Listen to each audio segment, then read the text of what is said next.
Can we, as a species, continue to proliferate on this planet endlessly? Can this planet support 10 billion people, 15 billion people? And if it cannot, if we can't have that many people on the planet without wiping out all the other species and the ecosystem, then at some point we're going to be required to make difficult choices, meaning choosing to regulate population. And is that how does one lovingly do that? How does one compassionately achieve that? It's a terrible choice. It's a terrifically challenging dynamic.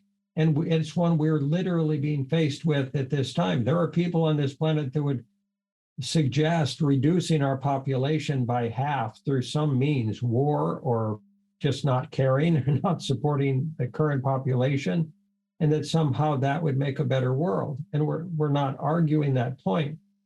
We're simply suggesting that is that a process of love or cold logic?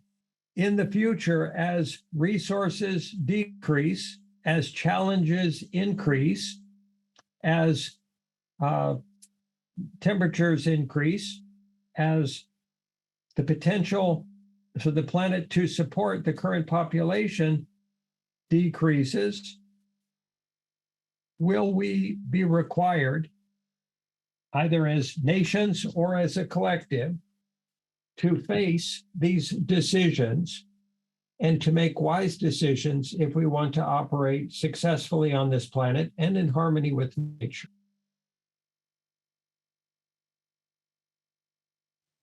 And if that's true, is it optimal for there to be some means, process, or mechanism by which such decisions are arrived at as a global community that everyone can agree to through some process, some means?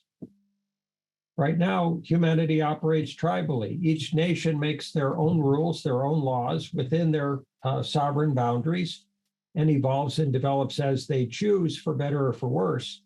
And they either increase populations or decrease populations, as has been seen in China, or they pollute.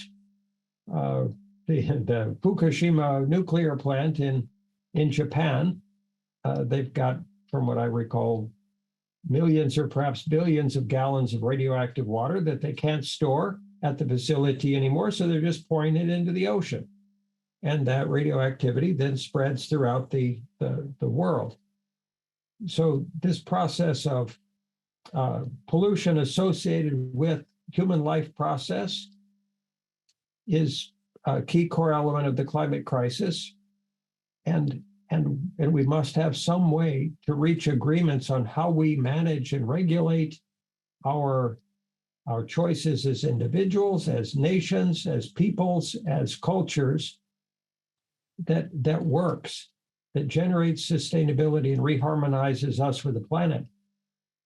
Now, these are very contentious waters that we're moving in here. How many people have very, very strong feelings and emotions about being asked to change in any way, as an individual, as a family process, as a culture, as a political participant, as a social participant? And when you add on the necessity for potentially at some point either regulating populations globally, or in ensuring that there is just as there is with a carbon tax, that if someone's going to have more children, that they support the system more effectively, that they are taxed more, so to speak, because their family will affect the the ecosystem more foundationally than someone else's family.